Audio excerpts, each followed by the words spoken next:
ইসলাম আলমগীর উনি বলেছিলেন যে এই আন্দোলনের সাথে আমাদের সম্পর্ক নাই, ছাত্রদের আন্দোলন। তার ওই বক্তব্য সঠিক ছিল মাননীয়, যে এই আন্দোলন বিএনপি জামাতের আন্দোলন, যারা আগুন লাগিয়েছে তারা বিএনপি জামাতের সন্ত্রাসী, এটা একবার তোমরা শুধু বলো।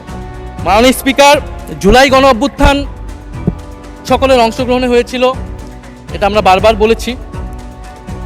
তবে বিএনপির বিভিন্ন সদস্য তারা তাদের আলোচনায় বারবার বলার চেষ্টা করে যে আমরা ছিলাম না, আমরা তো এভাবে ছিলাম।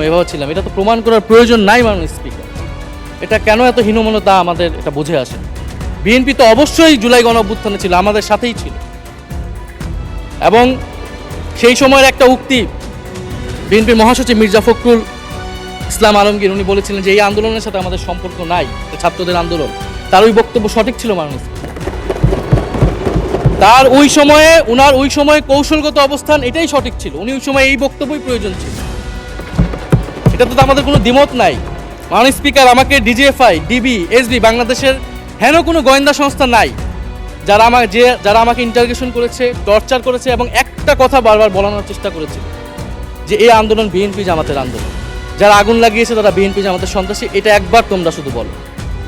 ডিবি অফিসের শেষ পর্যন্ত আমরা বাধ্য হয়েছি আন্দোলন স্থগিতের ঘোষণা দিতে, কিন্তু কখনো এই কথাটা মাননীয় স্পিকার আমরা বলিনি। ফ্যাসিবাদ বিরোধী রাজনৈতিক দলের নেতাকর্মীকে আমরা আন্দোলনের সময় থেকে এখন পর্যন্ত কখনো আমরা অস্বীকার করি।